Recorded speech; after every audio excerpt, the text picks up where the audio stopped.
చేయలేం. పెద్దమ్మని పిలవాల్సిందే. ఇదేం మాట్లాడుతుంది? పెద్దమ్మని పిలవడమేంటి?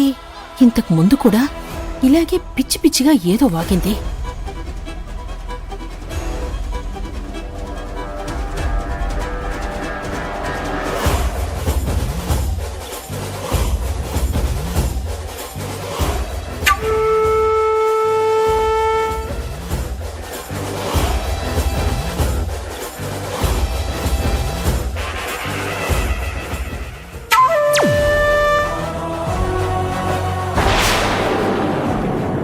ఎందుకే కాకి నన్ను పిలిచావు?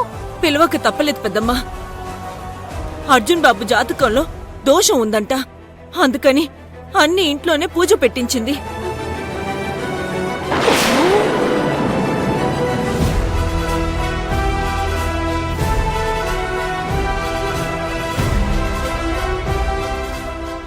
ఇది పెద్దమ్మ జరిగింది.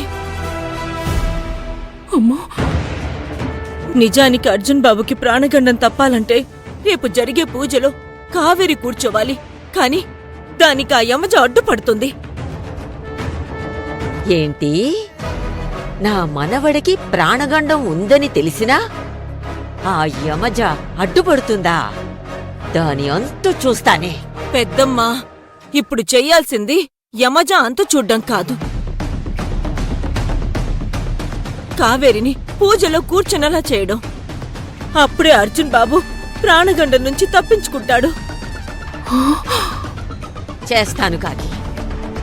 నా వల్లే వాళ్ళిద్దరూ విడిపోయారు. ఈ పూజ ద్వారా మళ్ళీ వాళ్ళిద్దరిని కలుపుతానే. కాని దానికంటే ముందే ఆ యమజని చంపేస్తానే. పెద్దమ్మా, నువ్వు ఆత్మగా మారింది వాళ్ళిద్దరిని కలపడానికి. ముందు ఆ పని చెయ్యి, తర్వాత యమజ సంగతి చూద్దాం. ఏంటి? ఆ ముసల్ది ఆత్మగా మారిందా? అర్జున్ని కావేరిని కలుపుతుందా? యమజ అంత చూస్తుందా? ఇప్పుడెలా?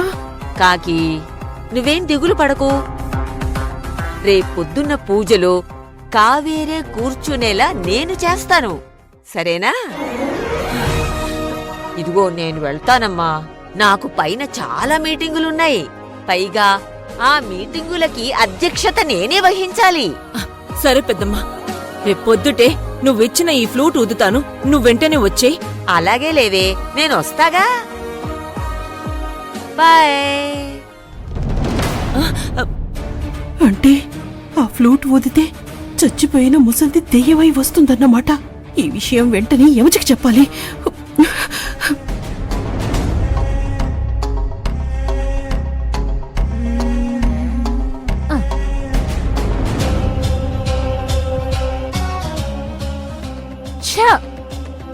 పూజలో కూర్చోడానికి ఒక్క చీర సెట్ అవ్వట్లేదేంటి? యమజా, యమజా, యమజా, యమజా, యమజా, యమజా. కొంప మునిగిపోతుంది యమజా. నువ్వెప్పుడు కొంపు మురిగే వార్తనే మోసుకొస్తావా? మనశ్శాంతిగా మంచి శారీ కూడా సెలెక్ట్ చేసుకొనివ్వవా? శారీయా? ఎందుకు? అదేంటి అలా? రేపొద్దుట పూజలో బావ పక్కనే కూర్చోవాలి కదా. అందుకే కొత్త కొత్త శారీస్ అన్ని తెప్పించాను. దీంట్లో నుంచి ఒక మంచి శారీ సెలెక్ట్ చేయి. యో శారీయా? ఇదా? ఇదా? ఈ శారీయా? ఈ శారీయా? ఈ శారీయా? పిచ్చి పట్టిందా? ఎందుకు ఇలా చేస్తున్నావు? రేపొద్దుట నువ్వు పూజలో కూర్చోవడం లేదు. పిచ్చిగా మాట్లాడకు. బావ పక్కన కూర్చోకుండా నన్నెవరు ఆపేది? అయ్యో, పార్వతమ్మ ఆపుతుంది.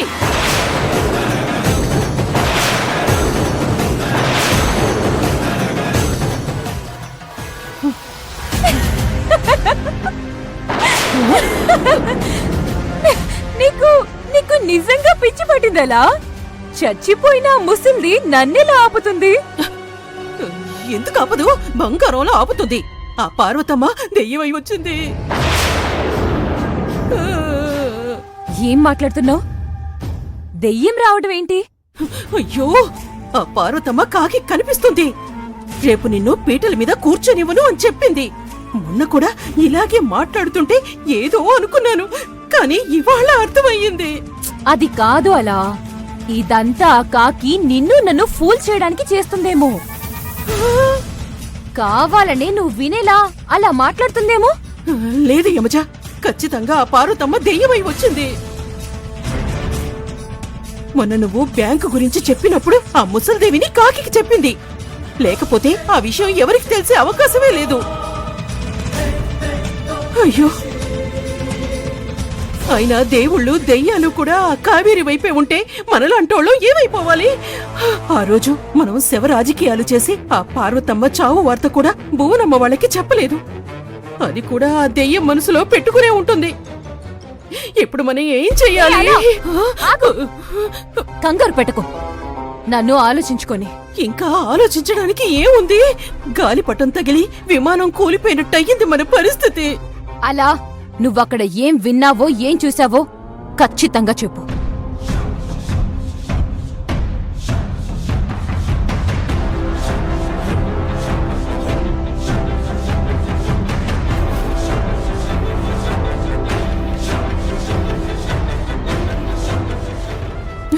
ఇది జరిగింది.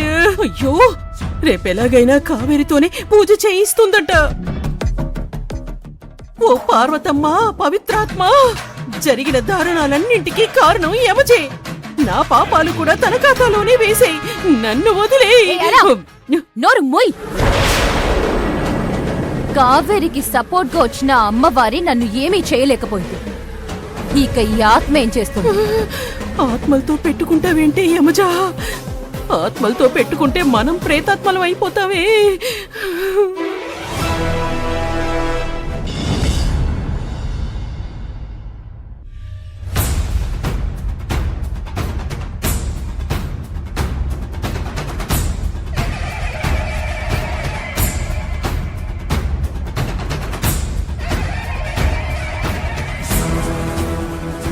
యమజా, నీ ధైర్యం ఏంటో నాకు అర్థం కావడం లేదు. అవతల పార్వతమ్మ ఆత్మ ఈ ఇంట్లోనే ఉంది. ఆవిడెప్పుడొస్తుందో, మనల్ని ఎప్పుడు చితక్కొడుతుందో తెలియడం లేదు. ఆ ధైర్యం ఏంటో, ఆ నవ్వేంటో నాకు అస్సలు తెలియడం లేదు. తెలుస్తుంది, పద.